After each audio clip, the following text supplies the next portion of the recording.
पाकिस्तान पर हमला कब होगा, कैसे होगा? इस वक्त भारत में हर किसी की जुबान पर यही सवाल है कि आखिर आतंक का बदला, आतंकी हमले का बदला भारत कब लेगा। तो इस बारे में अभी सिर्फ भारत की सेना ही जानती है। पाकिस्तान इस वक्त बस यही सोच रहा है कि कैसे वो खुद को बचा सके, और इसके लिए उसने अपनी हर मोर्चे पर मुस्तैदी बढ़ा दी है। आपको वो सबसे खतरनाक हथियार दिखाते हैं जिससे बचने के विकल्प जनरल मुनीर के पास भी नहीं है।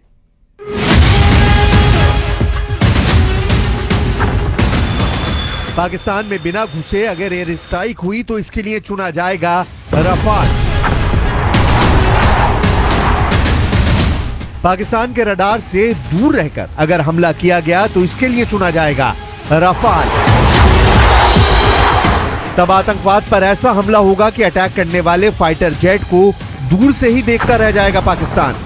पहलगाम में हुए आतंकी हमले के बाद इंडियन एयरफोर्स का सबसे खतरनाक फाइटर जेट और उसके बहुत ही खास हथियार चर्चा में है। पहली है सबसे खतरनाक स्काल्प क्रूज मिसाइल। इसकी रेंज है 550 किलोमीटर। दूसरा है हैमर बम, जो स्पाइस बम की तरह फायर करने के बाद 70 किलोमीटर दूर टारगेट को उड़ा देता है। अगर पाकिस्तान की तरफ से काउंटर अटैक हुआ तो राफाल के पास है air to air missile meteor.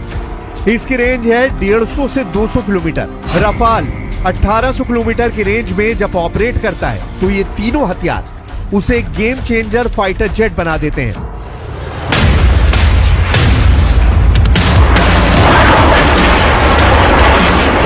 धधकते jet engine take off के लिए तैयार। ये वो फोर्स है जिसके उड़ान भरते ही दुश्मन के रडार एक्टिव हो जाते हैं।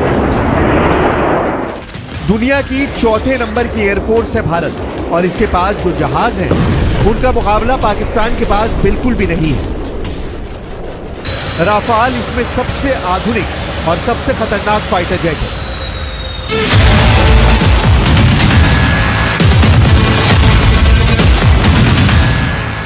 इसलिए अब देखिए राफाल के वेपन पैकेज की सबसे खास बात, क्योंकि राफाल आने के बाद वायुसेना को दुश्मन के बॉर्डर के अंदर घुसने की जरूरत नहीं और हमला बिना बॉर्डर पार किए यानी अपने आसमान में ऑपरेट करते हुए भी किया जा सकता है।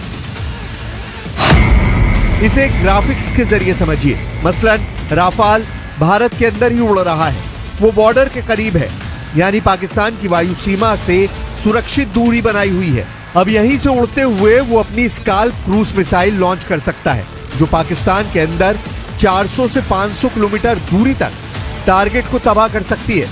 और इसी तरह हैमर बम काम करता है, जो लॉन्च होने के बाद पाकिस्तान की सीमा में 70 किलोमीटर अंदर तक जाकर गिरेगा।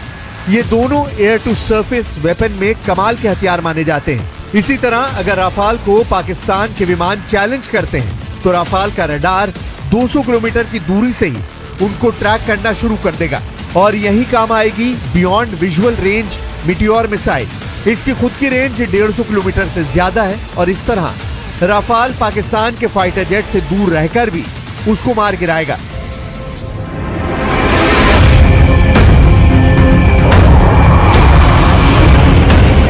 अब भारत फ्रांस से राफाल एम यानी उसका मरीन वर्जन ले रहा है, यानी एयरक्राफ्ट कैरियर से ऑपरेट होने वाला विमान।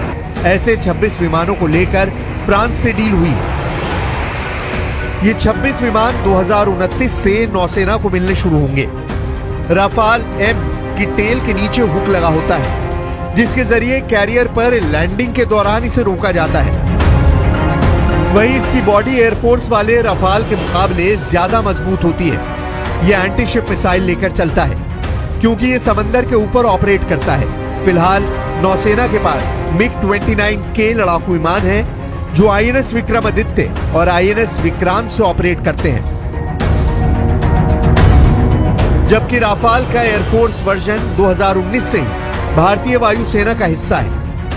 हालांकि भारत के पास अभी महज 36 राफाल जेट हैं, लेकिन इनको ऐसे मोर्चों पर तैनात किया गया है जो 3 दिशाओं से होने वाले हमले को काउंटर कर सकते हैं।